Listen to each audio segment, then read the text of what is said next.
met Coach Phil back in, 2016. First ever race for the rail.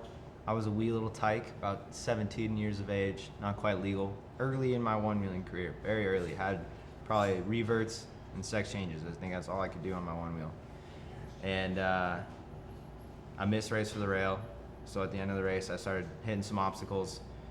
And then my boy Coach Phil rolled up to me and started talking to me and telling me about the Hooligans, his team that he coaches.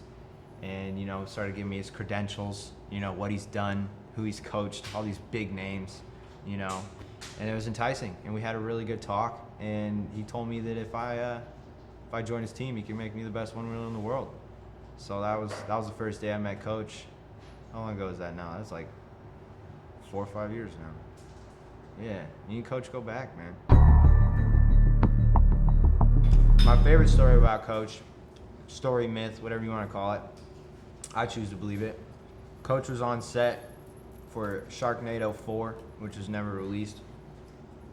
And apparently, in one of the scenes, he was in the cage, in the ocean, swimming with the sharks. Big old great white comes out of left field, knocks the cage open, blows it open just enough to get its nose in there, and grab Coach Phil by the ear. And this shark grabs his ear, backs out, trying to rip him out of the cage, but Coach Phil got those big, broad shoulders. That dude's ripped. So he's stuck in the cage. This shark's got him by the ear, and they're just back and forth and just getting his ear just demolished. But Coach Phil has that really tough cartilage, so the shark had to really fight for that ear. And it ripped it off, and he kept acting. They kept the scene going, like Leonardo DiCaprio in Django, when he smashes the glass and bled. That was real. Wiped it on a chick's face. Some Django stuff, man. Coach Phil just keeps doing the scene, ear bleeding, real blood. And that's probably one of my favorite stories I've heard about Coach Phil. All right, so another crazy Coach Phil story. This is how I'm pretty sure he lost his arm. He's missing his left hand. And he was a stunt dummy on Pirates of the Caribbean. And there's this one scene where they're out shooting on the boat, and he's up in that little basket thing up top, and he's like yelling down to everybody, like, yo, pirates, pirates, pirates. And everybody thinks Phil just lost it. Everyone thinks he's gone cuckoo because they're like filming Pirates of the Caribbean. So he just keeps chanting pirates, pirates, and everybody's down laughing. And then some real fucking pirates roll up in their little boats with their AK-47s, hop on the boat, the set, and then all the pirates in their costumes and all these new age pirates are battling it out with Coach Phil at the top. So Coach Phil doesn't know what to do. He's all the way up there. He's got to climb down. There's a rope.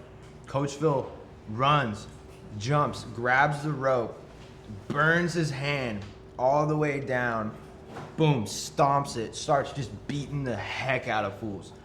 Boom, boom, boom. First he starts with the fist, then he grabs one of the prop swords and just starts whacking fools' heads off, chopping off body parts, drop kicking them off the boat. And he gets a hold of one of those fools' AKs and just starts boom, boom, boom, popping shots. Then that one guy, one of the last dudes left, creeps up from behind Coach and just yank, cuts his hand off. And, the rest of the story is whatever it is, but Coach Phil's a hero.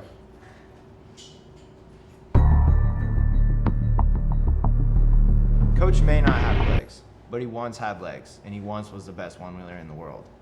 But when Coach lost his legs, he found this new direction of the way he thought of one-wheeling. He found this new perspective, this new angle, this appreciation for the movement in the legs and the placement of the feet. Coach really, when he had his legs, he was here, and when he lost them, he was here. And unfortunately for Coach, he's not able to use his legs, but the benefits and the knowledge he got from losing his legs have impacted all of us hooligans and all of us flux riders, because we're able to take that knowledge and that wisdom that he's gotten and put it into our legs. Coach lost his legs for us. So I'd say it's pretty rad. And thanks, Coach. Appreciate it. You're the man.